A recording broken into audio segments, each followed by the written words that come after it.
Hola, muy buenos días. ¿Cómo están ustedes? Les damos la bienvenida a su espacio consultorio fiscal en televisión.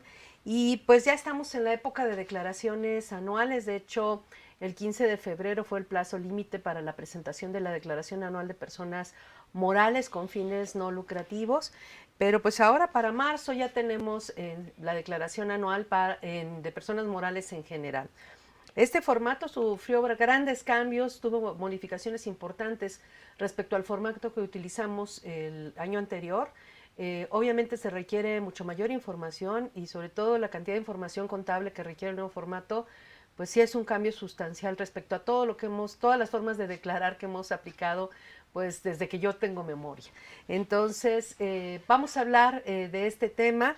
Este va a ser el tema del día de hoy, no sin advertirles que en realidad se trata de una serie de varios programas dedicados al tema de la Declaración Anual de Personas Morales. Esta es la primera parte. Y en este caso, pues vamos a hablar de los ingresos y de las deducciones que deben contener este formato y las novedades que tenemos en este sentido. Les recordamos también que, como ya es tradición en este programa, nuestra facultad, la Facultad de Contaduría y Administración, obsequiará 2 suscripciones semestrales a la revista Consultorio Fiscal, que es una suscripción digital. Y para que usted obtenga una de estas suscripciones, pues tiene que estar al pendiente. En el transcurso de este programa se va a hacer una pregunta y usted va a responder esa pregunta por los medios de contacto que se indicarán en su pantalla, y si la respuesta es correcta, en nuestra facultad le obsequiará esta suscripción. Son 2 suscripciones las que se van a regalar en el transcurso de este programa, así es que manténgase pendiente, por favor. Y pues antes de iniciar, vamos a una pausa y después les vamos a presentar a nuestros invitados del día de hoy. Continúe con nosotros.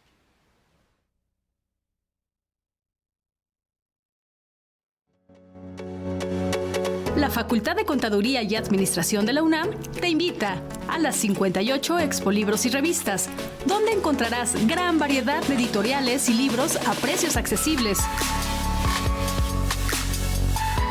Te esperamos del 13 al 18 de febrero en la explanada de la Facultad de Contaduría y Administración, Campus Ciudad Universitaria. No faltes, entrada gratuita.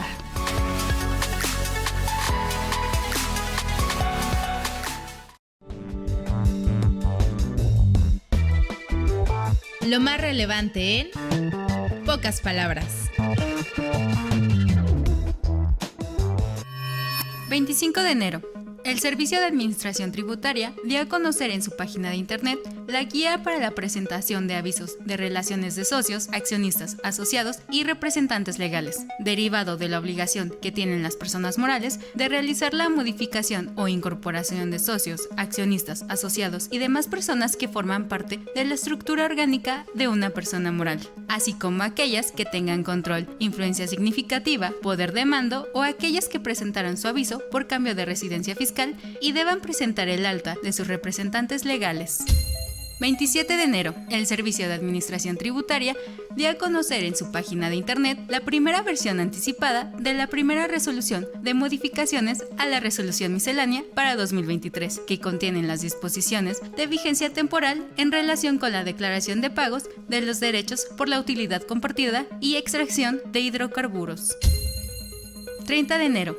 La Secretaría de Hacienda y Crédito Público dio a conocer el 30 de enero de 2023 en el Diario Oficial de la Federación el acuerdo por el cual se da a conocer el informe sobre la recaudación federal participable y las participaciones federales, así como los procedimientos de cálculo por el mes de diciembre de 2022.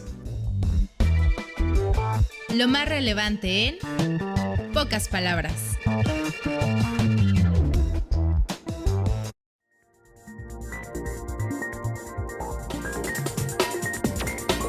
La Facultad de Contaduría y Administración de la UNAM y la División de Educación Continua te invitan los días 10 y 11 de febrero a las conferencias de Panorama Fiscal, Laboral y de Seguridad Social 2023. Nuevos retos y alternativas con expertos especialistas reconocidos nacional e internacionalmente. Con gusto te atenderemos en reformasfiscales@dec.fca.unam.mx.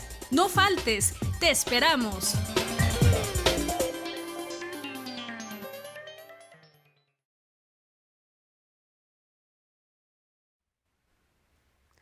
Pues ya estamos de regreso y le damos la bienvenida a este espacio, a nuestros invitados, a quienes agradecemos por su apoyo generoso para la realización de este programa. Están con nosotros y los voy a presentar en el orden en que estamos sentados. El contador público, licenciado en Contaduría y especialista fiscal, Abraham Levian Alcántara. Bienvenido, maestro. Un honor, muchísimas gracias.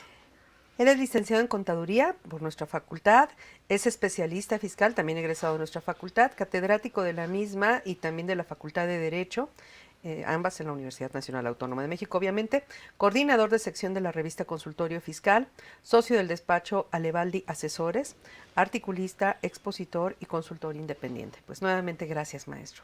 Muchas gracias. Y también está con nosotros el licenciado en Contaduría y especialista fiscal, Miguel Ángel Suárez Amador. Bienvenido, maestro. Muchas gracias, maestra.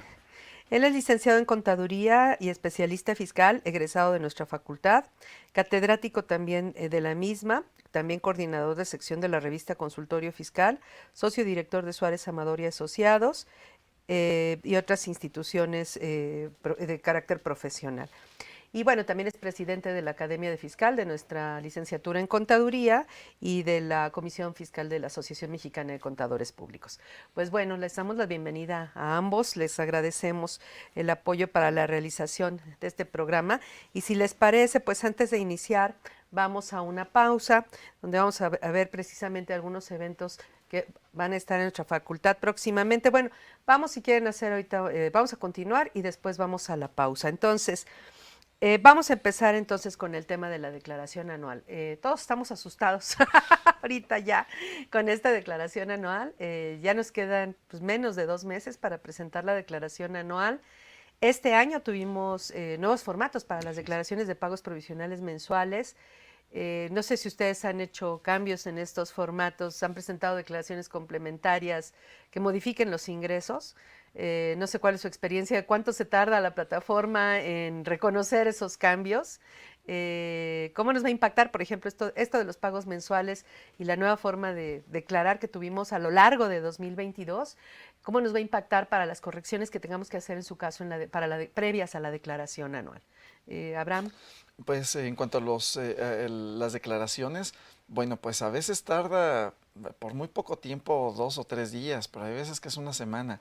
Y luego nuestros amigos que van a estar realizando sus declaraciones deben depurarse, ya de depurar ahorita ya al momento. Los ingresos. Así es, los ingresos, que bueno, para este efecto, la resolución miscelánea en su momento nos tiene un señalamiento particular para efecto de la corrección de los FDIs. Entonces, primero reviso y corrijo los FDIs, luego corrijo mi contabilidad, luego hago los pagos provisionales complementarios que tenga y luego les echo la bendición y espero que rápido los cambie la página. Yo diría que al revés, primero cambio los ingresos en las declaraciones y corrijo los FDIs bueno, a más tardar, porque para los FDIs tengo a más tardar el 31 de marzo en personas morales, para corregir los FDIs de 2022, pero es que si no, no nos va a alcanzar el tiempo para para que los datos de los ingresos de las declaraciones mensuales se corrijan y se acumulen en la declaración anual.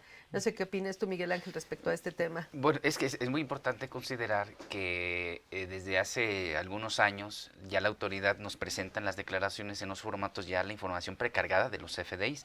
Entonces muchos contribuyentes han encontrado con el problema de que no pueden corregir la declaración porque no pueden o no les han aceptado la cancelación de un CFDI.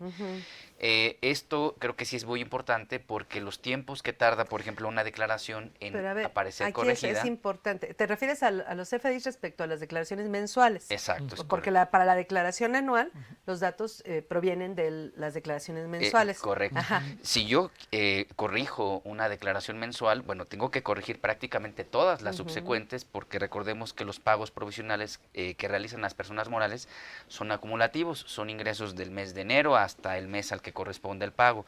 Entonces, si yo, por ejemplo, en el año 2022 tengo la necesidad de corregir el mes de mayo, bueno, no solamente es la corrección de la declaración de mayo, sino todas las subsecuentes, por la forma en la que los ingresos se tienen que ir acumulando. Uno de los problemas es la cancelación de los FDIs. Si yo, por ejemplo, solicito la cancelación de uno porque dupliqué y no me es aceptada, entonces me voy a ver de alguna forma limitado en que se lleve a cabo la corrección de la declaración. Entonces, estos ha sido uno de los muchos detalles que nos vamos a enfrentar para presentar declaraciones y por eso, como bien comentaba, es importante que tomen precauciones con tiempo. Sí, yo creo que ahí tenemos, por este problema del tiempo que tarda la plataforma en reconocer los cambios en las declaraciones mensuales, yo creo que primero tenemos que estar seguros de cuáles son nuestros ingresos, Así es. ¿no? Estar plenamente seguros de que no mezclamos en los ingresos de este año los CFDIs sustitutos del año pasado, porque sí, el problema es que la estructura del CFDI tal como está no permite, así a simple vista, determinar si el CFDI realmente la operación corresponde a este año o es Así una es. sustitución de un comprobante de años anteriores, lo cual pudo ocurrir a lo largo de todo el año porque recordemos que hubo una disposición transitoria de la resolución miscelánea que permitió que hasta el 31 de diciembre de 2022 pudiésemos corregir Así es. CFDIs de 2021 y Así anteriores, es. ¿no? Entonces, tenemos que estar seguros de cuáles son nuestros ingresos, separando todo esto que tiene que ver con operaciones de años anteriores, ¿no? Yo creo que lo primero es estar seguros en términos de números en la contabilidad, ¿no? Y luego, pues sí tenemos el plazo de la cancelación, pero ahí tenemos Además, como un margen más de acción de hacerlo hasta el 31 de marzo. Eso se va a aplicar inmediatamente, ¿no? Sí, ahí, bueno, el CFDI, salvo la cancelación y salvo lo que tardemos en, como decía el maestro Suárez, en la declaración, en el pago provisional, porque ya precarga en la declaración anual. O sea, si yo corrijo y se ajustan mis ingresos y tengo una diferencia, a lo mejor tengo que pagar de diferencia 20, 50, 100 pesos en ese caso, voy a tener ese problema y no me va a checar, no me va a cuadrar. Entonces habrá que llamar al contador para que nos diga qué tenemos que hacer. No, Y pues el contador es el que tendría que estar haciendo esto. Ajá. Así es. Sí, entonces tiene que estar muy alerta, tiene que tener unos papeles de trabajo un poquito más robustos, un poquito más de fondo, para poder identificar precisamente esas variaciones en los FDIs que vinieron de sustitución, que vinieron con cancelación. También mucho cuidado con lo que hicieron con las notas de crédito, que ahí hubo quienes cancelaban a la brava y otros que sí obedecían a las normas de información financiera para dejar constancia de lo que se está realizando. Entonces, en ese sentido, insisto, tener nuestra contabilidad bien armada. Qué bueno que mencionas las notas de crédito.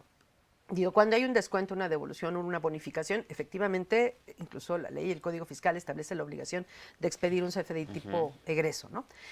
Sin embargo, hay facturas, hay comprobantes fiscales que ya traen un descuento dentro del cuerpo Así es. del CFDI.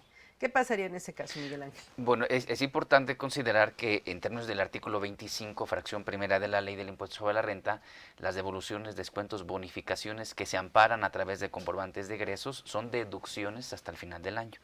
Lo cual significa que si yo vendo ahorita una computadora en 10,000 pesos y otorgo un descuento del 50%, yo tengo que acumular en cada pago provisional los 10,000 pesos y hasta la declaración anual disminuyó el descuento. Estos descuentos muchas veces aparecen dentro del mismo documento. En la factura de ingreso de la venta de la computadora aparece el descuento, la bonificación o la rebaja, no en una comprobante de egresos. Entonces el error que cometen muchos contribuyentes es acumular la diferencia, acumular la venta El neta neto. que hicieron.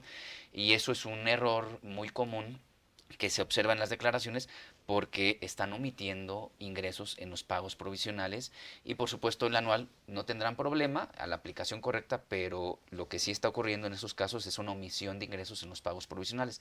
Entonces sí es un dato muy importante, sobre todo observarlo y también diferenciarlo entre la aplicación que se hace en ese rubro o en ese nodo cuando se trata de una aplicación de anticipos, porque en la aplicación de anticipos podemos ocupar ese nodo, pero no significa que sea un descuento, pero ese tiene otro tratamiento totalmente diferente. Así es. Bueno, entonces aquí es importante, de hecho en las propuestas que hace el SAT ya de la información precargada, efectivamente, inclusive el SAT te propone el ingreso bruto en el caso de los FDIs que ya traen descuentos aplicados en el texto del comprobante, el SAT te propone los descuentos, los ingresos brutos sin restar estos descuentos. Muchas veces los contribuyentes dicen, ¿por qué no me coinciden mis ingresos según la plataforma con los ingresos de mi contabilidad?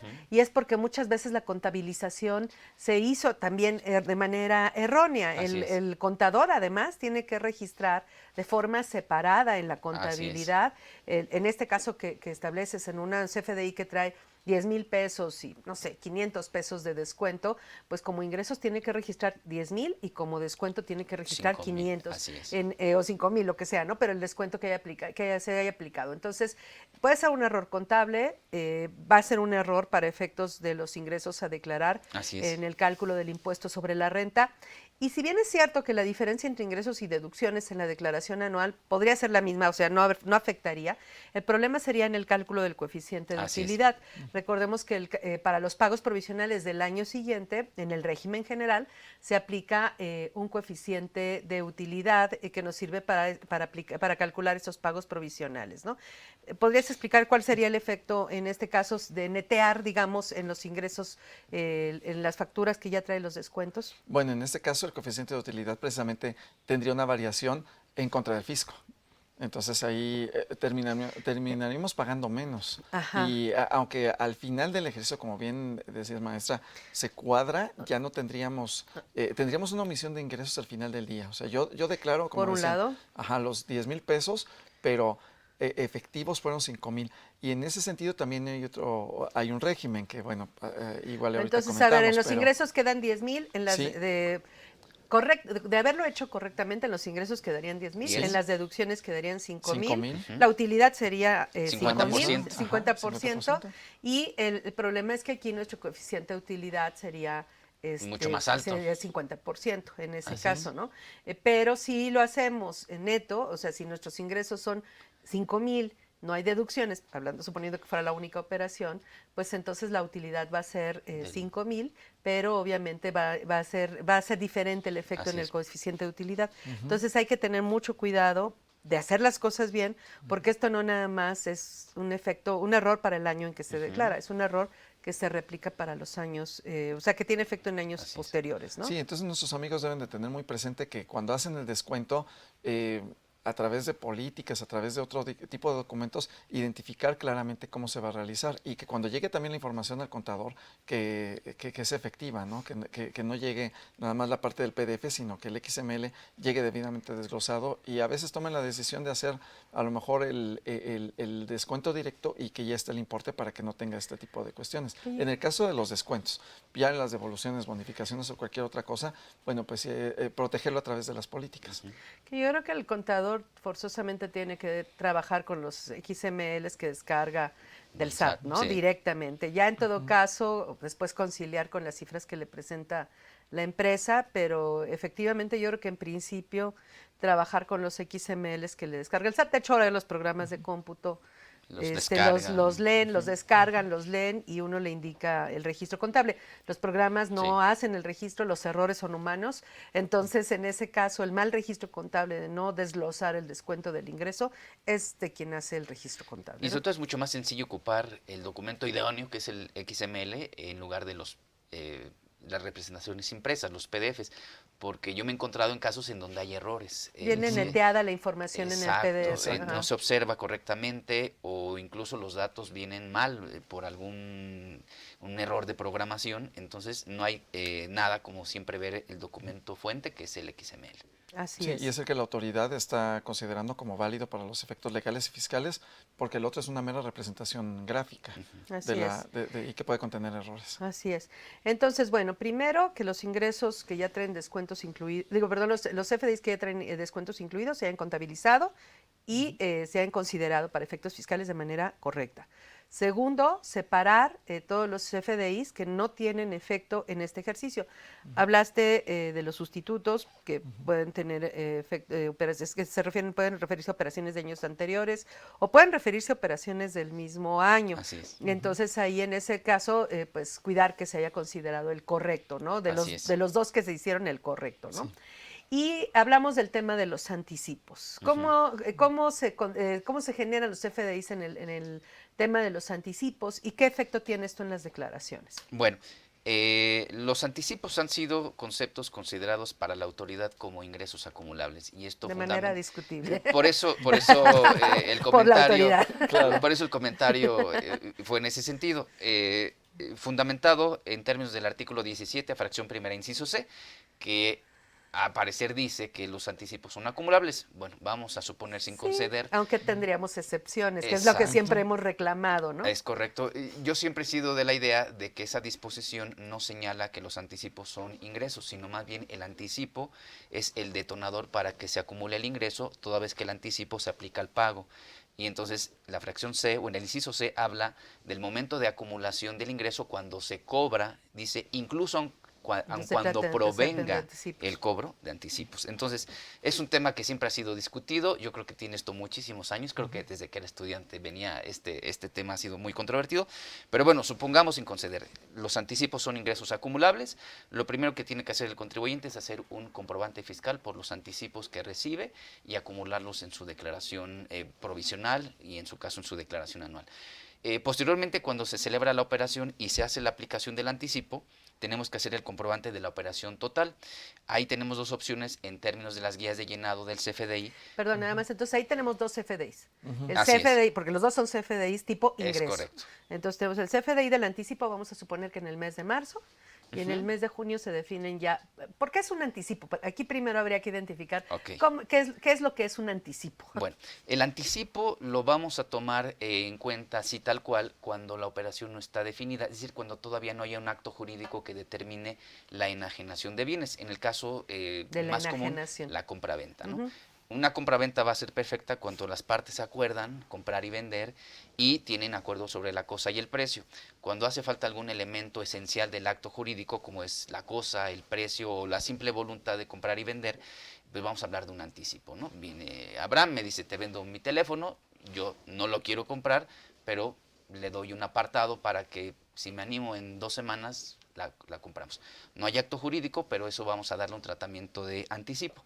Entonces, hablamos o coloquialmente decimos que anticipo le vamos a dar ese tratamiento cuando no conocemos precio, cosa o algún elemento esencial del acto jurídico. Recibo el anticipo, como bien comenta, ya tengo 2 comprobantes, el del anticipo y el comprobante de la operación total. Que eso está 3 meses después, vamos a suponer. Ajá. Correcto. Lo que va a ocurrir con esos 2 comprobantes es que el sistema va a acumular 2 veces el mismo ingreso. Por lo menos parcialmente. Parcialmente, pero de acuerdo a documentos tengo una duplicidad en los documentos. Por esa razón, la guía de llenado y la forma de hacer la aplicación del anticipo es a través de la emisión de una nota de crédito para que yo cancele el anticipo que estoy aplicando contra la venta o en su caso, como lo comentábamos hace un momento, poder hacer la aplicación del anticipo en el mismo comprobante, pero en el nodo de descuentos. A ver, entonces son 2 formas de hacerlo, Así que es. aquí lo señalas. Por un lado, vamos a suponer que el anticipo fue por 10,000 y la Ujú. operación ya definitiva fue por 17,000. Entonces, ya en la segunda en el primer CFDI, que es el de anticipo, pues no puede ser que no tengas la cantidad, la unidad de medida, el precio Así es. unitario, porque no sabes exactamente cuál es el costo de los productos que son objeto de la operación, ¿no? El costo unitario. Entonces, anticipos de 10,000 pesos, así en general, Así es. tienes ciertos requerimientos en cuanto a la forma de presentar los datos en el CFDI. Y entonces ya después, ya acumulas los 10,000 en marzo, que fue cuando se cobraron, con IVA o sin IVA, primero. Esa es otra. Otra cuestión que si nos remitimos a la ley del IVA, dice, bueno, pues cada acto o actividad que estás realizando deberá de incluirlo. Entonces, en ese sentido, la autoridad va por el hecho de que se tiene que considerar el impuesto al valor agregado correspondiente. Y el IEPS además. Ah, ¿no? y el IEPS en su caso. Lo cual Así a es. veces es una locura. No siempre puedes determinar, Es particularmente imposible los en impuestos. en algunos. casos imposibles. Por Sí. ejemplo, las tiendas de autoservicio ahí tienen un producto donde te venden un monedero electrónico, les das dinero efectivo para que posteriormente lo intercambies con el monedero. No sabes qué vas a comprar. El día que canjees el monedero por productos puedes comprar alimentos, medicinas, revistas, bebidas alcohólicas. Bueno, Y ya tienes en las bebidas alcohólicas IVA y IEPS, en las medicinas tasa 0 de IVA y no tienes IEPS, en los alimentos puedes tener tasa 8 de IEPS y tasa 0 de IVA, dependiendo son de los alimentos ya alimentos. preparados. O no, si son alimentos ya preparados y tasa de IVA, y no necesariamente tasa Así de IEPS, o probablemente sí. En fin, es un problema, ¿no? Así En es. ese sentido. Entonces, en este caso, pero la autoridad quiere que cobres los impuestos trasladados. Ujú. ¿Qué hacer cuando no puedes definir si la operación causa IVA y IEPS o no lo causa? O cuánto causa y cuánto no. Bueno, en este caso tendría que acumular todo para el impuesto a la renta y tener perfectamente definido qué es lo qué es lo que va a darse en la operación, y con la nota de crédito es donde estaría trabajando para esas Bueno, diferencias. ya que hagas la factura, ahí ya vas Mm. a saber cuáles Ya, fueron ya los es claro. impuestos trasladados. Ajá. Pero entonces tú dirías, bueno, que acumule todo lo cobrado como ingreso y ya después ajusta ya después separa lo que es IVA y IEPS, ¿no? Sí, sí, sobre todo en ese sentido, porque el IVA y el IEPS van al flujo. Entonces, al momento que ya se haga la factura, donde ya voy a tener cosa cierta, donde ya tengo los bienes, donde ya tengo los servicios que van a incluir estos impuestos, entonces en ese momento va a ser el idóneo para poderlo Es que considerar, y a imagínate partir que el del traslado. anticipo fue por 10,000 y la factura coincidió en 10,000. Entonces, si tú declaraste los 10,000 como ingreso y los 10,000 en la factura ya incluyen IVA y IEPS. Entonces, a veces no es tan sencillo, Sí, ¿no? sí. Yo creo, y obviamente yo creo que aquí hay un tema también de seguridad jurídica. ¿Qué le recomendarías a la gente? Digo, sí, la propuesta es correcta, pero ¿qué hacer en el afán de tener pues cierta seguridad jurídica y que no llegue la autoridad y me diga, ¿por qué lo hiciste así? Yo les recomendaría a nuestros amigos que tuvieran el contrato. El contrato va a ayudar Por un mucho. lado, ajá. Sí, el contrato, el registro contable, que sigan la guía de llenado del anexo 20 para efectos de lo que corresponde al CFDI, para tener, incluso nos detalla señala unos ejemplos, precisamente en lo que abordaba ahorita el maestro Suárez, en esa tesitura, para que al final del día nuestra nota de crédito pueda ayudarnos a dar esa situación. Y ya cuando venga registro, entonces que sea también correcto y que identifique ese traslado de impuestos por el momento del flujo. Aunque el momento del flujo fue previo, no en el momento del comprobante. Bueno. Ahí la cuestión a lo mejor también sería una consulta, ¿no? En términos Sí. del artículo 34 del Código Fiscal de la Federación, que nos Ok. arriesgamos a que nos digan que no. Lo más probable es que Sí, no. seguramente. Bueno, no, también hay cosas interesantes en que el SAT sí ha sido razonable en las resoluciones favorables a los contribuyentes. Uno pensaría que podría decir que no, y la verdad es que uno se sorprende cuando Así ve es. las resoluciones favorables a los contribuyentes. Hay cosas en que sí Muy ha sido interesantes. muy, incluso sorprendente, ¿no? La respuesta de la autoridad. Tema de viáticos, me parece que por ahí va un Varios, tema de varios. El tema de viáticos los, muy interesante. de los depósitos, por ejemplo, Ujú. de los depósitos en garantía en los contratos, Así es. de servicios. Yo he visto uno en el caso de servicios de energía eléctrica, suministro de energía eléctrica, o sea, hay varios temas, ¿no? Así es. Pero bueno, sí ha sido sorprendente a veces la autoridad. Entonces yo creo que vale la pena el intento. Obviamente, armar una consulta de estas no es tan sencillo. Así es. Hay que redactar perfectamente, hay que, precisamente como tú dices, tener el contrato, explicarle a la autoridad a qué te dedicas, cuál es el flujo de la operación y por qué no te es fácil determinar el impuesto trasladado, etcétera, etcétera, etcétera, ¿no? Aquí. Sí, y recordarle a nuestro auditorio que esta consulta solamente le va a beneficiar a Así quien es. la realice. Así Bueno, es. en caso de beneficiarlo, ¿verdad? Pero Si va a le ser va bien, sí. si le va bien, va a ser para él nada más. Si su compadre, su amigo, su vecino no la pueden utilizar. Pero fíjate la pueden que, utilizar. digo, no hemos entrado a las consultas, a las resoluciones favorables de los contribuyentes, pero igual y te encuentras una que ya esté en ese sentido y casi la copias, ¿no? Copia y pego y adecuo. Y haces la adecuas a tu Replicas, caso y lo replicas a te tu la caso. presentas, ¿no? Así es. Entonces, pero primero entrar al extracto de resoluciones favorables, a ver si hay alguna que se adecue a tu situación y en su caso utilizar esa misma forma de presentación y más o menos, obviamente, adecuar los argumentos a tu caso propio y presentar tu consulta. Así es. Sí, también revisar los criterios que ha tenido el SAT en su momento, los criterios normativos. Así Entonces, es. bueno, pues ahí también para saber cómo está actuando la autoridad y tener estos dos y digo, no echar en saco roto la consulta, no desanimarnos, pero sí tener más elementos para decir conforme al criterio, creo que la autoridad está actuando por aquí y podría a lo mejor no ser tan favorable al final del día. Pues hay que considerarlo. Pero bueno, entonces, tengo el anticipo de 10,000 pesos en el mes de marzo. La operación se define ya con productos, costo unitario, IVAs, IEPS, en su caso, todo eso, en junio. Y ya se hace la factura por 17,000 más IVA, más IEPS, más todo. Entonces, en ese caso, tú acumulas desde el mes de marzo los El 10,000, anticipo.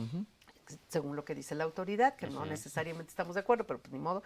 Y entonces en junio que emites el segundo CFDI tienes vamos a olvidarnos ahorita del IVA y del IEPS, vamos a suponer que en ingresos tienes 27,000 pesos y la operación solo fue por 17,000. Entonces está duplicado por lo menos parcialmente la transacción. Es correcto. Entonces, el primer caso es hago la factura en el mes de junio y al mismo tiempo hago una nota de crédito. Es correcto. La nota de crédito va a tener por objeto disminuir la parte del anticipo que se está aplicando a la operación. Y curiosamente, esta es una de las notas de crédito, si no es la única nota de crédito que puede disminuir los ingresos en los pagos Que provisionales. es parte del procedimiento para disminuir los ingresos. Es correcto, porque si yo tengo una nota de crédito amparando un descuento, devolución, Esa no bonificación, sirve. lo platicamos, se va hasta la declaración anual porque es una deducción autorizada. Entonces ahí no voy a tener problema, voy a disminuir el ingreso y entonces en vez de acumular 27 por lo que dicen los comprobantes de ingresos, solamente acumularé los 17,000 pesos, que es la operación total. 10 en con el marzo anticipo. y 7 en junio. Es correcto. O sea, repartidos en dos meses, ¿no? Esa sería la parte complementaria en el mes de junio, que se está emitiendo el comprobante por la operación total, en donde ya está definido el precio, los valores unitarios, ¿Y la si el cosa. anticipo fue mayor a la factura? Bueno, ahí pueden darse dos supuestos. Puede ser que el proveedor con el cliente acuerden que la parte del anticipo que no se aplicó pues se utilice para futuras compras y haré el mismo procedimiento ¿Y ya quedó bien? hasta que ocurra.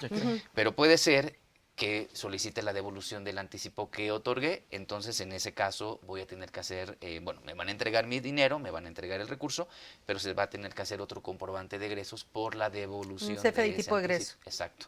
Y ahí, como hablamos de un concepto de evolución, yo considero que ahí conservadoramente habría que aplicarlo hasta la declaración Así anual, es, eso salvo- sería hasta la declaración anual. Esa es una forma de emitir los comprobantes por anticipos. Pero hay otra forma.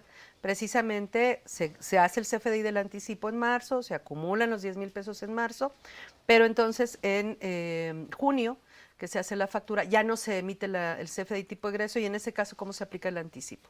Bueno, pues tendríamos, aquí hay una cosa particular que hay que recordar, sobre todo si excedemos también el anticipo o por la diferencia que se paga, tenerlo con lo que es el comprobante de pago, el CFDI de pago, también para efectos del flujo. Sí, para su Pero si el complemento de pago. anticipo se emite porque cobras, ¿no? Entonces va con Sí. método de pago PUE, ¿no? El Ajá. anticipo. Ajá. Sí, aquí me refiero por las diferencias, si por ejemplo nuestro anticipo fue por 10 y la operación fue por 20, entonces cuando emitimos el comprobante total vamos a tener una diferencia que esa, bueno, pues habrá que respaldarla con un comprobante electrónico de pago. Los 10,000 Ajá, restantes. Ajá. exactamente, entonces esa y también respaldarlo con la totalidad de la factura, o sea, una donde me va a describir claramente qué es lo que va a suceder, entonces esta y tendría la aplicación ya la aplicación propiamente del anticipo. Entonces ya sería como nos quedaría amarrado. Pero entonces en esta segunda opción se descuenta a nivel de partida. O sea, vas a tener que agarrar los 10,000 y decir, le aplico 1,000 a este producto, otros 3,000 a este producto. Ya en el desglose de la factura de los 17,000 van a venir 17 brutos, menos 10 de descuento, te van a quedar 7 netos, más IVA, más no sé qué, ¿no? Entonces, esa sería otra forma de jugar con los anticipos. ¿Y ahí qué pasaría con lo que decías, cuando hablábamos de los descuentos o no descuentos para los pagos mensuales y para la declaración anual? ¿Qué pasaría en este caso en particular de esta segunda opción para de la forma en que se facturó el anticipo? Bueno, el primer punto es que ese nodo fue diseñado especialmente para aplicar descuentos, bonificaciones y rebajas, no aplicación de anticipos. Y esto se vio muy... Es un nodo general, digamos, no es específico para anticipos. O sea, prácticamente fue diseñado en un principio para ese concepto porque cuando nace esta versión del CFDI en su versión 3.3, los sistemas informáticos tuvieron ese conflicto, porque muchos querían aplicar ahí el anticipo, pero no sabíamos si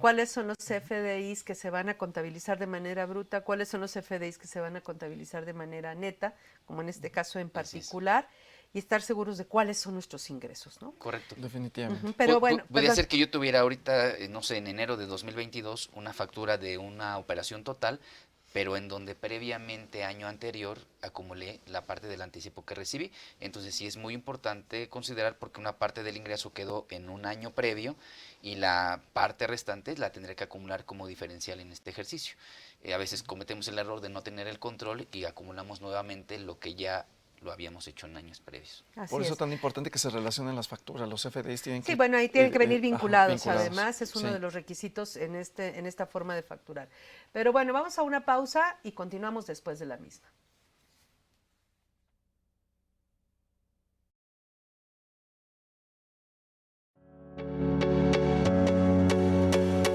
La Facultad de Contaduría y Administración de la UNAM te invita a las 58 expolibros y revistas, donde encontrarás gran variedad de editoriales y libros a precios accesibles.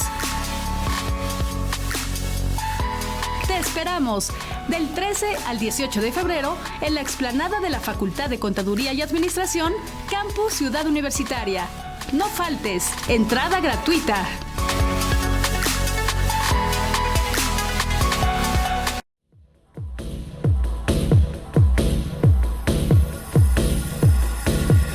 En Déficit, con José Silvestre Méndez.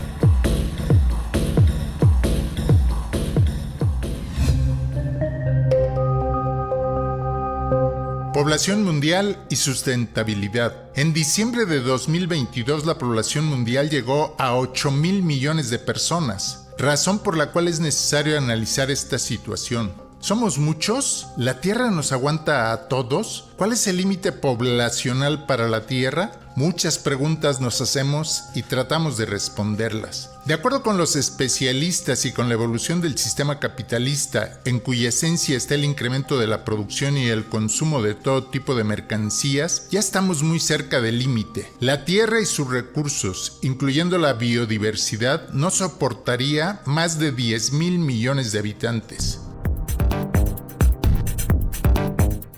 Para producir cada vez más y más mercancías es necesario consumir más y más materiales y energía, lo que a su vez genera en forma más abundante energía negativa. Recuérdese la segunda ley de la termodinámica o ley de la entropía. Por lo tanto, se explota cada vez más a la naturaleza y a los trabajadores, agotando los recursos naturales, incluyendo los seres vivos, animales y plantas. Se reporta la desaparición de muchas especies animales y vegetales y sigue en aumento. Esto atenta contra la propia especie humana, que también está en peligro de desaparecer. Estamos acabando con los equilibrios terrestres entre naturaleza y población, es decir, sí estamos llegando al límite, poniendo en peligro la subsistencia del género humano. El cambio climático y el calentamiento global son los síntomas graves de que el sistema capitalista, con su dinámica poblacional y económica, ya no aguanta. La esencia del capitalismo exige más y más de todo, más producción, más comercio, más consumo, en busca de más y más ganancias para unos cuantos. Porque ese es otro problema fundamental de la dinámica poblacional en el mundo y del funcionamiento del sistema económico, que ha generado grandes desigualdades de todo tipo entre los habitantes del planeta. Veamos algunas de estas desigualdades.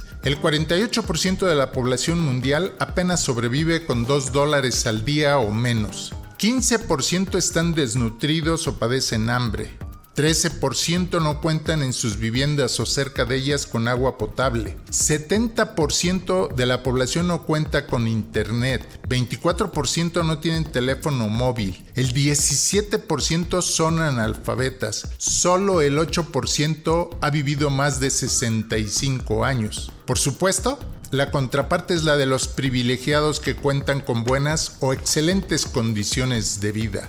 Las regiones más atrasadas del mundo se encuentran en África con el 15% de la población mundial y América Latina con un poco más del 10%. Lugares donde las desigualdades sociales, económicas, culturales y ecológicas se han exacerbado de forma dramática.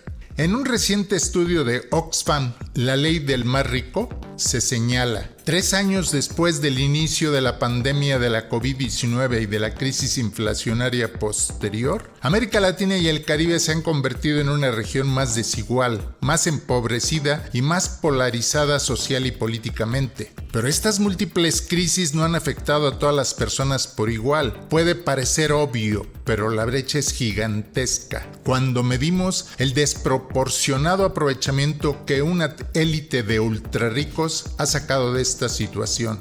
Lanzamos un SOS urgente a los organismos internacionales y a las instituciones de educación superior para que se planteen soluciones al crecimiento de la población mundial y al sistema económico para satisfacer las necesidades no solamente de la población actual, sino sobre todo de las generaciones que aún no han nacido. Es imperativo sustituir al sistema capitalista por un sistema sustentable que busque el equilibrio entre población y naturaleza y equilibrio entre la satisfacción de las necesidades actuales y futuras de la población mundial.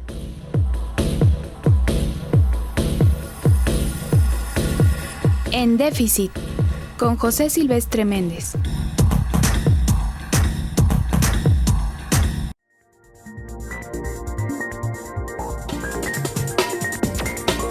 La Facultad de Contaduría y Administración de la UNAM y la División de Educación Continua te invitan los días 10 y 11 de febrero a las conferencias de Panorama Fiscal, Laboral y de Seguridad Social 2023. Nuevos retos y alternativas con expertos especialistas reconocidos nacional e internacionalmente. Con gusto te atenderemos en reformasfiscales@dec.fca.unam.mx.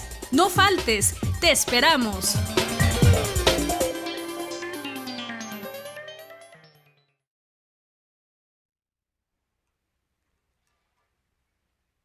Bueno, ya estamos de regreso y estábamos ahorita en la pausa, todavía discutiendo todo este tema de los anticipos y demás. Pero antes de continuar, Abraham, por favor, haz una pregunta para que podamos, nuestra facultad pueda obsequiar esta suscripción semestral a la revista Consultorio Fiscal. Con todo gusto, maestra. Y bueno, pues esperemos que nuestro querido auditorio lo resuelva muy rápido y seguramente así será.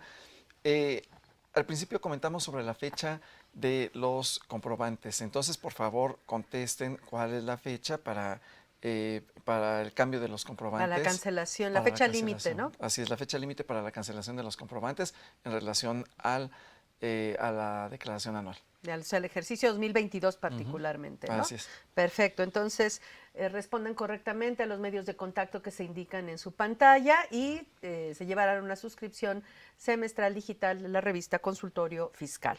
Pues bueno, antes de continuar con el tema, nada más queremos señalar cuál es el fundamento de todo lo que hemos estado señalando de los anticipos para que luego la gente dice, bueno, ¿y de dónde sacaron todo eso? ¿Se lo sacaron de la manga? Sí. No, este está en la guía de llenado del CFDI, versión 4, versión 3.3 es lo mismo, en los apéndices 6 y 8, ahí viene cómo se facturan los anticipos con estas dos opciones que acabamos de señalar, ¿no? Y bueno, el otro tema que tiene que ver, que está relacionado con este caso y no lo podemos hacer a un lado, es el tema de los pagos a cuenta. De hecho, en la miscelánea tenemos, a veces no queremos ser tan precisos de lo que dice exactamente la ley para no confundir, no ser tan estrictos y no confundir a nuestro público, pero bueno, sí tenemos que dar los fundamentos.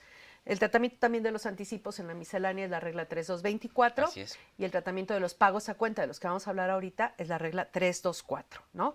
Entonces, la diferencia entre un anticipo y un pago a cuenta, ¿cuál es?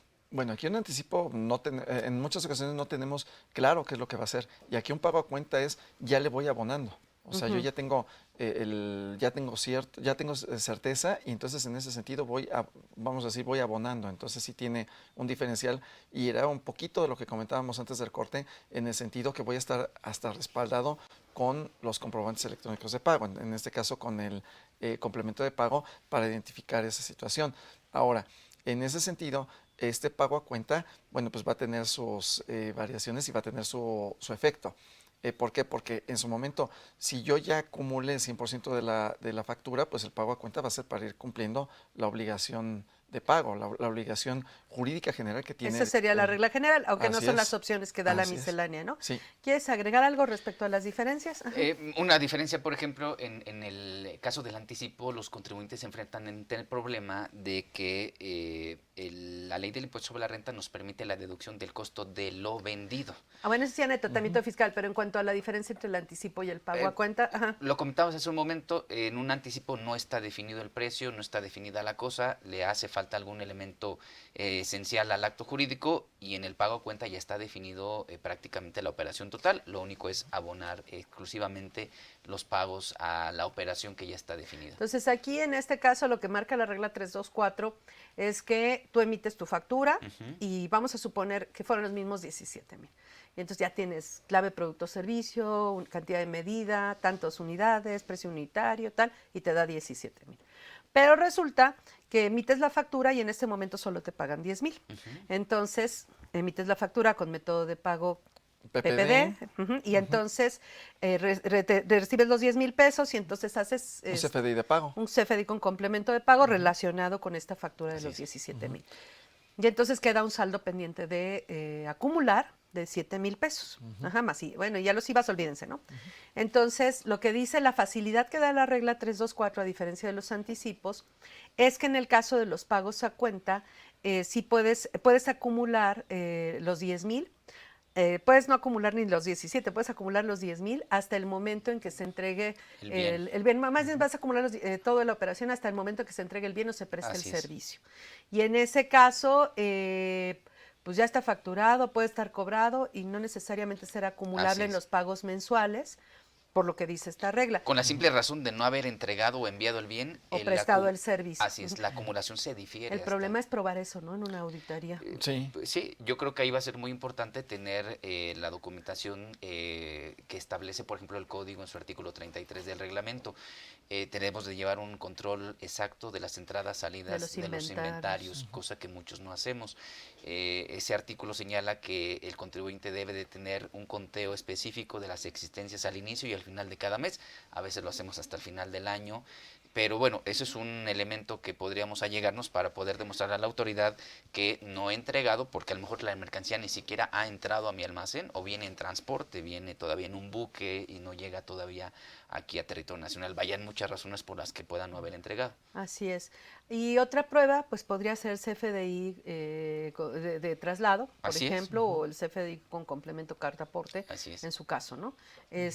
Podría ser otro comprobante que podríamos agregar. Pero bueno, entonces, hasta el momento que entrego el bien o presto el servicio, ahí se acumula el ingreso, no necesariamente con la factura, no necesariamente con el pago. Eso es lo que dice la regla 324. Sí.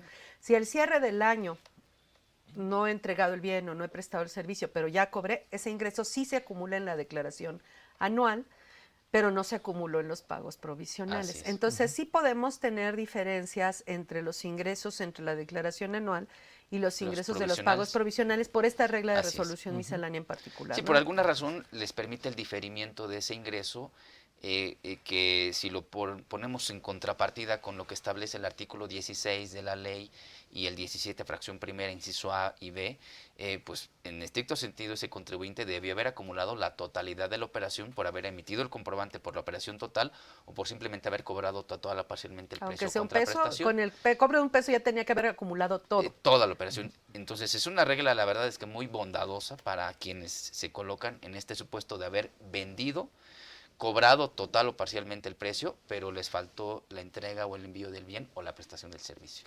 Aunque sí, obviamente siempre vamos a tener inconsistencias entre los FDIs emitidos y los ingresos declarados. Pero es una inconsistencia perfectamente aclarable, ¿no?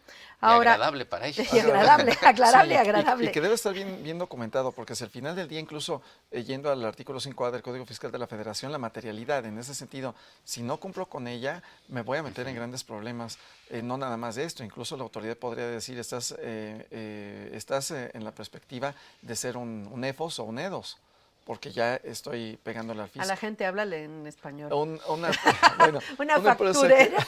Una facturera. O sea, va a pretender que somos una facturera. Una presunción de... Así es.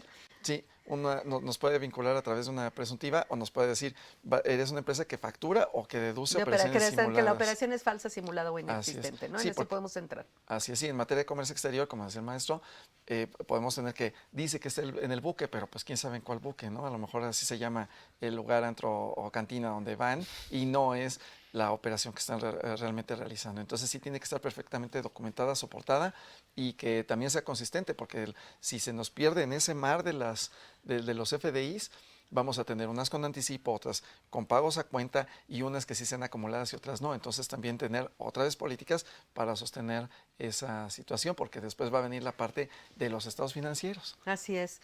Bueno, entonces tenemos esta situación. Ahora esto impacta el costo de lo vendido. La ley dice que el costo de lo vendido se deducirá en el momento en que se acumulen los ingresos derivados de la enajenación. Habiendo ingreso acumulable por enajenación, tiene que haber costo de lo vendido deducible. Así es. Y no puede existir costo de lo vendido deducible si no hay ingreso acumulable por la enajenación de bienes, ¿no? Y tiene que ver con un tema de proporcionalidad. ¿Cómo me haces acumular un ingreso sin su contrapartida que lo generó? Eso es lo que realmente incrementa mi patrimonio, la renta que percibo. Correcto. Es el neto entre el ingreso y el costo, ¿no? Correcto. Entonces, en este caso, tenemos dos tratamientos diferentes. Uno para los anticipos, que ya señalamos, y otro para los pagos a cuenta. Al final del ejercicio yo me pude haber quedado con un anticipo cobrado, por el cual no se ha emitido la factura correspondiente ya con el detalle necesario, o pude haberme quedado con una factura perfectamente ya elaborada, con un CFDI con complemento de pago, por un pago a cuenta, pero la mercancía no se entregó, el servicio no se prestó. Entonces, en ese caso, ¿cómo impactan estas operaciones al cálculo del costo de lo vendido? Bueno, precisamente para el efecto del que lo pretende deducir, pues no lo va a poder aplicar porque no está, ahora sí que no existe. Entonces, puede ser que en cualquiera de los dos no exista, ajá, ¿no? Porque exacto. no ha entregado el bien en el caso de los pagos a cuenta o no ha prestado el servicio, y en el caso de los anticipos, porque incluso la operación no está definida.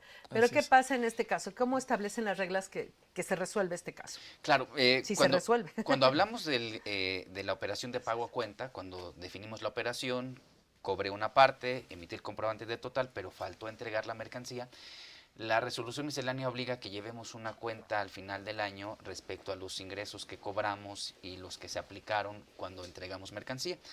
En este caso, la regla nos permite acumular solamente la parte final de lo cobrado. Si no se ha entregado bien, se acumula todo, ¿no? Exacto. Lo que corresponde. Y la aplicación del costo de lo vendido proporcional a la operación que se haya realizado. En el caso del anticipo, la regla Pero ha ahí cambiado. ese caso no has entregado el bien, no has prestado el servicio, por lo tanto el costo pues puede no estar definido, porque a lo mejor ni has producido el bien, Sí. o no lo has recibido si es que lo compraste y lo vendiste, lo facturaste, no, a lo mejor no lo has recibido. Entonces, en ese caso, ¿cómo se calcula este costo? Es de una forma estimada, ¿no? Sí, tenemos que calcular un costo estimado considerando los ingresos por la enajenación de bienes en el ejercicio. Los que sí se dieron bien. Ajá. Exacto, y el costo real de esas ventas o servicios que prestamos.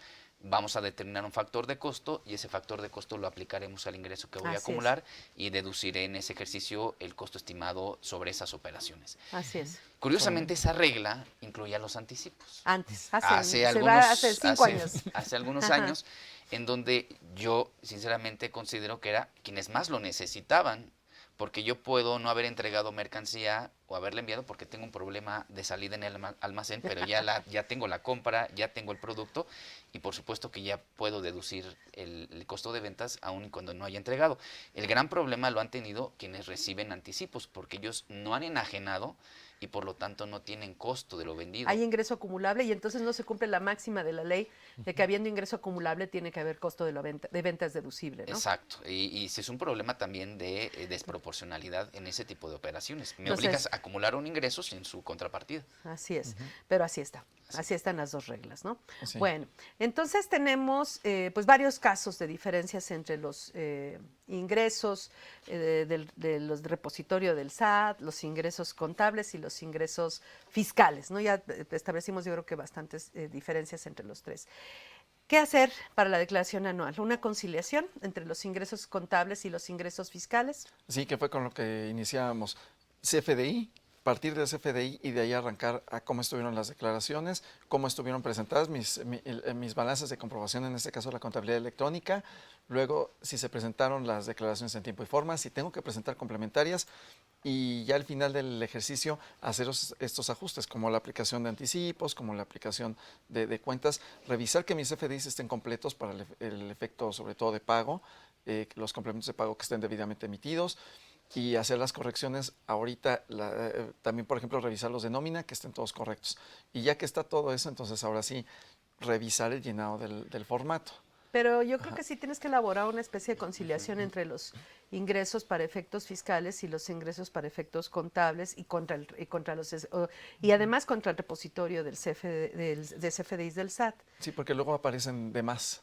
O de menos. Ajá, o de menos. En el caso de que son de más, hay que darle tratamiento, incluso si hay que llegar hasta iniciar alguna carpeta de investigación o presentarle a la autoridad el solicitar que se aclaren estos FDIs, porque de repente así, o sea, por arte de magia, por algún error de sistema, aparecieron ahí de más, o porque un proveedor me emitió otras que no debían corresponder a mi situación jurídica o hecho, entonces sí tengo que aclararlos y tener perfectamente conciliado qué es lo que corresponde, con independencia de limitar los que vinieron por sustitución, por cancelación o por alguna situación que pudieron haberse ajustado de años anteriores en el ejercicio fiscal 2022 y que los podemos encontrar por ahí que están como que perdidos. Hay que ubicarlos y tenerlos presentes para que no se dupliquen los efectos, tanto el financiero como el fiscal. Sí, pero sí tienes que tener la conciliación, ¿no? O sea, Definitivo. CFDIs del repositorio, o ingresos contra CFDI del repositorio, eliminar los sustitutos, eliminar los que vienen, ya tienen efecto en años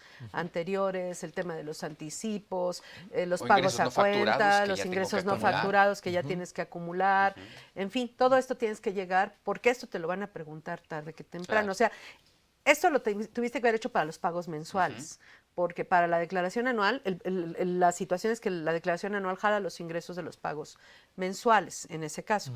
Ahora, en el caso de la declaración anual en materia de ingresos, vienen dos novedades. Viene un cuadro de ingresos exentos, que realmente se refiere a inversiones en fondos de pensiones y jubilaciones, que sí, efectivamente es un ingreso exento para cualquiera que invierta en este tipo de fondos.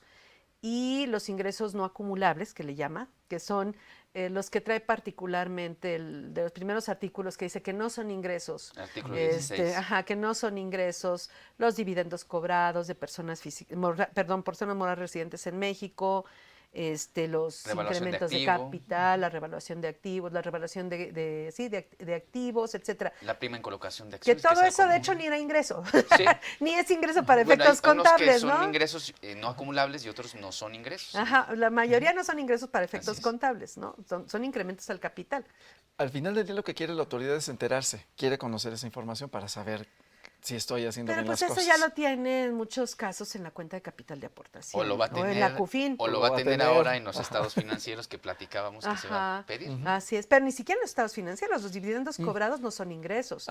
Digo, porque si aplicas el método de participación, en el momento en que cobras el dividendo, de acuerdo a la NIF C7, no tienes, si aplicas el método de participación, depende de qué tipo de inversión tengas. Si es una inversión en asociada, o si es una inversión de otro carácter, de otro tipo que no sea inversión en asociada, depende del porcentaje, etcétera, que tengas de inversión, pero el tratamiento es diferente, pero puede ser que ni siquiera para efectos contables haya ingreso por el dividendo cobrado de acuerdo a la NIF C7. Claro, fiscalmente no lo serán, los dividendos son ingresos no acumulables conforme al artículo 16. Pero en realidad, te digo, ni siquiera, ni contable ni fiscalmente podrían aplicar en los dos casos. Eventualmente pueden hacerlo en materia contable, pero bueno, aparte es información que ya tiene el tema de los dividendos. Bueno, vamos a suponer que ahí concedemos, pero las aportaciones de capital pues no son ingresos ni contable ni fiscalmente. Yo creo que ahí se les fue, como para qué lo pondrías ahí, ¿no? Para los efectos que pueda tener para la autoridad en general, como les mencionaba, quiere enterarse, y en este caso, bueno, la declaración anual pues puede llegar a la unidad de inteligencia financiera, entonces por las aportaciones que pudiera, bueno, solamente para saber si hubo un aumento. Tengo que revisar bien el formato, pero viene primero los ingresos que te propone, que los jaló de tus declaraciones.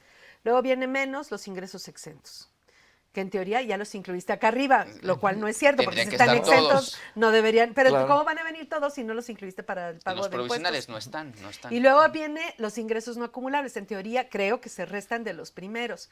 Tampoco están, nunca estuvieron en los pagos mensuales. Entonces, no puedes poner esos datos porque entonces se van a restar indebidamente, se van a Sí, restar de más. indebidamente. Entonces, como que ahí creo que, digo, no sé, a reserva de que revise bien el formato, pero por lo menos así vienen. Lo que supongo es que se restan de la Así es. primera cantidad, a menos que sean simples datos Es informativos, como ¿no? las declaraciones anuales de personas físicas, que partimos de los ingresos totales menos los ingresos exentos. Como un y tipo de llegamos. conciliación, ¿no? Y vamos Más o separando, menos. por ejemplo, los ingresos que van a tasa efectiva y los de otros. Probablemente Así vaya es. por ahí, pero habría que revisarlo mejor. Ya tenemos un ganador, en este caso Carlos Bustamante, contestó correctamente, del estado de Hidalgo, pues qué bueno, lo felicitamos, ya tiene una suscripción semestral de la revista Consultorio Fiscal. A la mejor Nos revista. falta una Eso, más, nos falta sí. una más, efectivamente, la mejor revista, nos falta una más todavía, una suscripción más. Así es que llamen, respondan correctamente, no voy a dar la respuesta obviamente, pero la respuesta fue correcta. Ajá. Bueno, dejamos entonces el tema de los ingresos, no sé si quieren agregar algo finalmente respecto a este tema.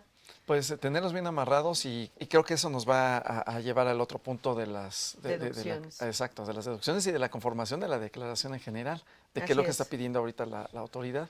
Entonces tenemos los ingresos, en las deducciones ya dijimos devoluciones, descuentos, bonificaciones que tienen que estar amparadas por notas de CFDI tipo egreso. Y justificar su emisión, porque recordemos Eso que es tenemos reforma importante. importante del año pasado. Quienes no tengan la documentación y la justificación de la emisión de un comprobante de egresos, la autoridad no los va a tomar en cuenta. Entonces, esta lleva dedicatoria para quienes siguen utilizando el método de cancelación de operaciones o CFDIs con notas de egresos, no se los va a tomar en cuenta la autoridad. Entonces sí es importante que corrijan su forma de cancelar comprobantes y utilicen el plazo que se preguntó Exactamente. este o se hizo en la pregunta Sí, para la porque hay suscripción. contribuyentes que a la brava realizan este tipo de CFDIs precisamente para disminuir sus ingresos y para pagar menos. ¿Qué? Porque no tienen flujo, que porque se lo gastaron en las vacaciones o no quieren pagar. Y entonces es una mala práctica que ha sido identificada por la autoridad. Entonces, bueno, pues si no lo respaldo, adiós. Pero pues eso sería para la declaración, sería en forma indebida para la declaración anual, porque en los pagos mensuales no se aplican en Así este es, tipo de así ingreso, es. ¿no? Bueno, luego tenemos el costo de lo vendido, ya dijimos cuál es la premisa general, ya hablaron del tema de los inventarios, tienen que hacer una toma física del inventario, por lo menos al cierre del ejercicio, y que esto coincida con la contabilidad.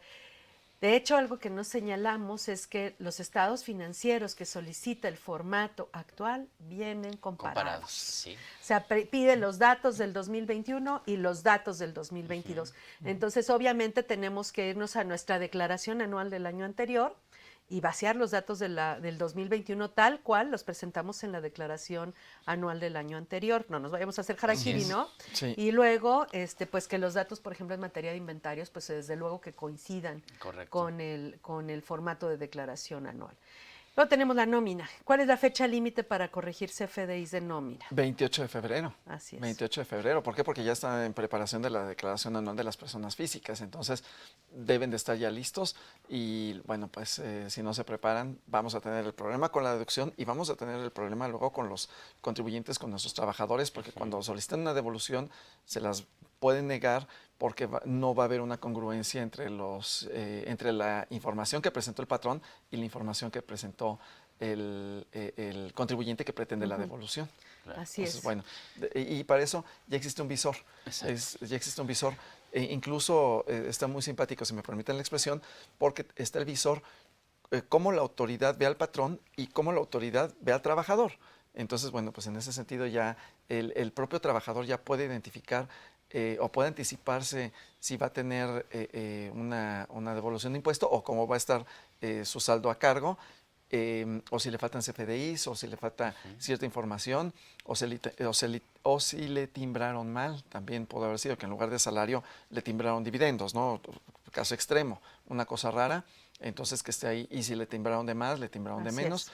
Y que eso no necesariamente coincide en primera instancia con lo que le pagaron. O sea, tiene un importe bruto y luego todas las disminuciones para que después ya el trabajador vea el importe neto sobre lo que le pagaron. Así es. Sí. Tenemos ahí un tema pendiente con la PTU, porque si no timbraron, por alguna razón no timbraron la PTU en mayo, el programa no lo está jalando para los pagos provisionales mensuales y es muy probable que no lo jale para el impuesto anual, no lo sabemos todavía Salvo con el que lo nuevo permita formato, ¿no? manualmente, Sí, que ¿no? no sabemos todavía cómo va a operar en ese sentido. ¿Qué recomendarían en ese caso? Bueno, yo creo que aquí sí es importante, primero, considerar que la PTU, independientemente de que no me lo haya permitido el sistema aplicarlo en provisionales, yo no puedo hacer mi declaración anual. El sistema nos lo dejará, abrirá el campo, obtendrá la información de los FDIs. Bueno, será yo creo que algo que tendrá que resolver la autoridad, pero de que es un derecho que tiene el contribuyente, lo tiene que hacer. Además de que operativamente no necesariamente pagas toda la PTU en mayo. Pueden presentarse trabajadores que ya no están en la empresa a cobrar en forma extemporánea su PTU y tienen un año para cobrarla. Entonces, desde luego que hay PTU en mayo, en junio, en julio, agosto, todavía en enero, febrero, marzo, abril, de lo que traemos arrastrando pendiente de pago, ¿no? Yo creo que ese es un error del aplicativo que se tiene que corregir. Dos, relacionado con el tema de nóminas, muchos patrones tienen la costumbre, creo yo, pues no tan adecuada, de hacer el cálculo anual de sus nóminas en febrero, porque en febrero se paga el impuesto. El cálculo anual de nóminas se tiene que hacer en el mes de diciembre. Sin embargo, pues bueno, tenemos todavía este mes para hacer la corrección o hacer el cálculo anual de los trabajadores, timbrar correctamente ese saldo, esa diferencia que le resulte a favor o a cargo al trabajador y corregir los FDIs que deriven de también ese cálculo anual a más tardar del 28 de febrero. ¿Por qué razón? Porque también tenemos que hacer una conciliación de la nómina. Toda la información que se timbró va a aparecer precargada en la declaración y esa la tengo que contrastar contra lo que tengo en mi contabilidad. Que en la contabilidad tú esas nóminas las tienes separadas entre la mano de obra en el costo de lo vendido, entre los salarios a lo mejor de gastos generales o los salarios de gastos de administración y venta. Es correcto. Hay nómina que se va al costo de ventas y hay otra parte de la nómina que va a gastos generales. Entonces también si no tenemos un correcto y adecuado sistema de costeo, pues voy a tener problemas para Así es. Bueno, tenemos algunas preguntas. Dice, tengo y ya tenemos otro ganador, Jesús Reyes Ángeles, también se llevó la suscripción semestral de la revista Consultorio Fiscal. Ya tenemos las 2 suscripciones. María Herrera dice, felicitaciones a su programa, tengo una duda, si al final del mes tengo un depósito de mi cliente que no facturé, ¿cómo lo tengo que considerar en mi pago provisional y al realizar la factura del mes siguiente? ¿Este deberá tener algún concepto que haga referencia al depósito del mes anterior? Sí, definitivamente, de que lo tiene que facturar, lo tiene que facturar. Ahora debe de tener cuidado cómo lo factura por el efecto del... de repente se convierte un poco en emitir el comprobante en el momento en que se da cuenta, sobre todo si fue 31 en las 8 de la noche que le depositaron, pues no va a tener momento para emitir la factura, lo va a tener que emitir el día primero. Y lo que están haciendo... Pero ahí el aplicativo del SAT te permite elaborar la factura el día primero y ponerle fecha del día 31. Mientras la envíes dentro de los 3 días siguientes al cierre del mes, se acumula en el mes anterior, ¿no? Sí, y luego hay quienes lo establecen como PPD también y emiten el comprobante con la fecha. Ya sé que es como un poco volver al futuro, pero bueno, pues retrotraer el efecto. Con pago de PUE. Pero bueno, aquí lo primero que tiene que identificar es si no ya está facturado y nada más es una aplicación de cobranza, ¿no? Y nada más le falta el complemento de pago. Es lo primero que tendría que estar segura y si no, pues facturarlo. ¿Qué pasa cuando hay inconsistencia entre las facturas y los depósitos en las cuentas bancarias? Bueno, en una revisión por parte de la autoridad, cuando no tenemos justificación de los depósitos con los comprobantes que emitimos, pues la autoridad suele, cortésmente, suele presumir que son ingresos, lo cual no siempre es correcto. Hay ocasiones en donde los clientes se equivocan y en vez de pagarle al proveedor A, me depositan a mí. Eso se llama un pago indebido y entonces no tengo la obligación de acumularlo, pero sí tengo la necesidad de poder documentar respecto de ese error que viene de un tercero. Y aquí el tema también es, ¿cómo se llama? Que a veces, sobre todo en la venta en efectivo, no la depositamos completa. Tomamos dinero para la caja chica y decimos, la vendimos 100, pero nada más depositamos 80. Por esa inconsistencia, el SAT puede presumirnos que los 80 son otro ingreso diferente a los 100. Es correcto, pero bueno, eso también tiene mucho que ver cómo es que hacemos nuestros registros contables. Y cómo manejamos el dinero. Ese es un si es problema, recurso, ¿no?, que entró a la caja, yo tengo que hacer el movimiento a la caja y después de ahí sacar o hacer la salida para los gastos que hacemos común y ordinariamente. Bueno, tenemos saludos también de Gaudencio Gallardo, de Juan Carlos Galleja. Tenemos, déjenme ver porque hay otra pregunta por aquí. No, aquí está. Perdón, dice Alex, si bien no es ingreso para ISR la aportación de capital para efectos del IVA, si es una enajenación, ¿podría ser esa parte? No recuerdo haber visto un código trasladando IVA en una aportación. Depende. Si se entregan bienes con motivo de la aportación, ¿no? Exacto. El artículo 14 del Código Fiscal de la Federación establece claramente que enajenación de bienes es cualquier aportación a una sociedad o asociación y va a depender del tipo de bien y la persona que haga la aportación, ¿no? Así Y es. si está mal documentado, parecería un ingreso inmediatamente. Así es. CM00 nos manda saludos, y Amanda Ramos nos manda saludos. Pero bueno, entonces en este caso hay que tener cuidado de que esta información coincida. Hablábamos de la nómina y hablábamos también de otros conceptos, bueno, y otros conceptos de gasto. Tanto la nómina como otros conceptos de gasto generan retenciones, tanto de ISR como en su caso de impuesto al valor agregado. Fecha límite para el entero de las retenciones para que se puedan aplicar las deducciones. Igual estaremos en la perspectiva del 28 de El febrero. 31 de marzo, bueno, ¿no? 31 de marzo, Para la sí. deducción, ¿no? Por Así ley, es. al momento en el que corresponde Sí, el pago. pero el como un extra. El artículo 27, fracción 18, claramente dice que la retención se tiene que pagar en tiempo y forma. El reglamento de la ley nos da la flexibilidad de que todas las retenciones de impuestos sobre la renta se cubran a más tardar en la presentación del Aunque anual. ya también la retención de IVA es un requisito para deducir desde Pero, hace un par de años, ¿no? Curiosamente no entró en esa disposición. Entonces la de IVA tendría que ser en tiempo y forma, exacto. ¿no? Si ahorita hablamos, por ejemplo, de servicios profesionales en donde retuve IVA e impuestos sobre la renta, yo cubro el requisito de la retención cubierta en la anual con renta, pero con IVA no. Entonces, así es. Bueno, aunque sí, esa norma que habla de la retención del IVA como requisito de deducción es posterior a la emisión del reglamento. Sí, Pero bueno, habría que, no sí, pero se ha- sí, no se ha no se ha corregido, actualizado. no se ha actualizado, Pero es bueno, pues se nos acabó el tiempo. Les agradezco a ambos. Muchas gracias por estar aquí. Un placer estar de nuestra facultad y de la universidad. La próxima semana vamos a continuar con el tema de declaración anual de personas morales, con la segunda parte, determinación y datos informativos, así es que por favor esté al pendiente, tenga listas sus preguntas para poder hacérselas a nuestros invitados. Muchas gracias, aquí tenemos una cita la próxima semana. Gracias a ustedes. Gracias, Messi. Gracias.